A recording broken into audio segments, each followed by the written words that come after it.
I just have a couple of questions of clarification. So, Sure. You touched on it a little bit towards the end of your lecture, but if you could describe more, I guess, like elaborate more on what you mean by decency and these fundamental values, especially in light of the statements that you just made in response to the question, not this last question, but before this, recognizing the fluidity of culture and cultural values and the existence of cultures that don't necessarily share the same values, and how do you account for that, moving towards a common set of values? How do you, if you believe that it is useful, develop coalition politics in order to move towards a collective sense of value? How do you reconcile individual motivation if you believe fundamentally? Yeah, I mean, there's a lot of complexity here, but yes. Yeah, I mean, so but honestly, these are high-stakes questions. Not to go all religious on you, but leaving aside the religious aspects of the Ten Commandments, I think that would be a pretty good place to start with basic decency. Right? Don't steal,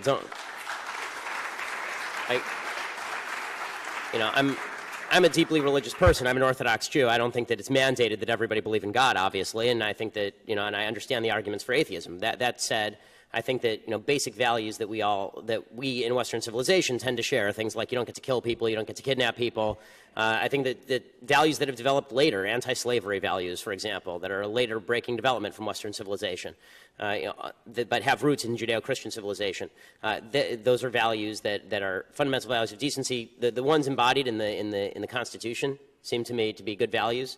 Like, I don't get to harm you because I don't get to use the government as a club against you because I disagree with what you say. I don't get to use the government as a club against you because I disagree with your religious practice that doesn't infringe on me. I have sort of a John Stuart Mill view of interpersonal decency when it comes to governmental intervention, and that is I get to wave my fist around as much as I want so long as it doesn't hit your face.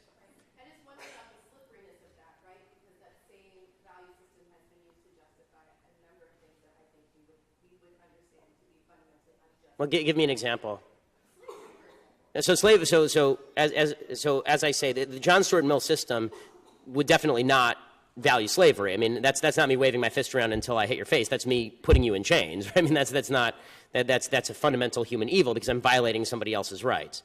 So it's the basic value that originally springs from the notion that we're all created in God's image, and then consummates in the idea that we're all equal under God, and that we all have equal rights under God. That doesn't allow things like slavery, and it fights against things like slavery. Now, where I think that some people get dicey about this, I don't want to lead you here, but I think this is where some people get dicey about this idea, is they say, okay, well, what about the things where I'm waving my fist around and I'm not formally hitting you in the face, but you're getting me upset? So, for example, if you have a private business and the private business decides to discriminate against Jews, right, or decides to discriminate against blacks or against gays, right, what would you do about that? So I don't think the government has any business telling private businesses what to do, because I think that capitalism is colorblind, and that means that if somebody discriminates against Jews or blacks or gays, they'll go out of business. There will be other people who offer their services. The problem is once you start to let government or society take a forced stand, an enforced stand as to what quote unquote good behavior is and bad behavior is, you start to get into real trouble. But I think we can all agree what actual harming behavior looks like. Actual harming behavior is not me denying you a service that I don't owe you in the first place. Actual harming behavior is me stealing something from you, punching you, taking your children, something that you have a right to, I'm taking away from you. And you don't have a right to my services. No one does.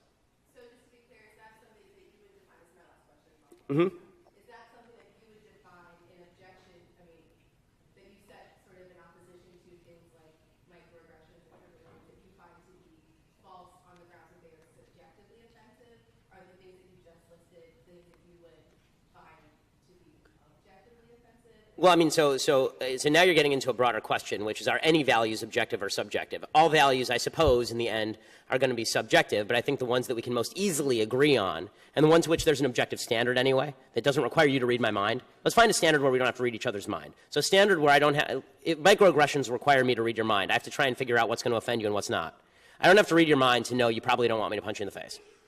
Right? Like there's an objective standard there where I don't have to read your mind. We all sort of agree.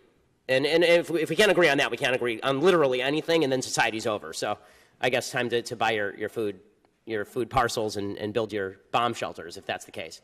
If we can't all agree it's bad to hit each other in the face, then we have no place to start. Thanks so much. All right, this will be.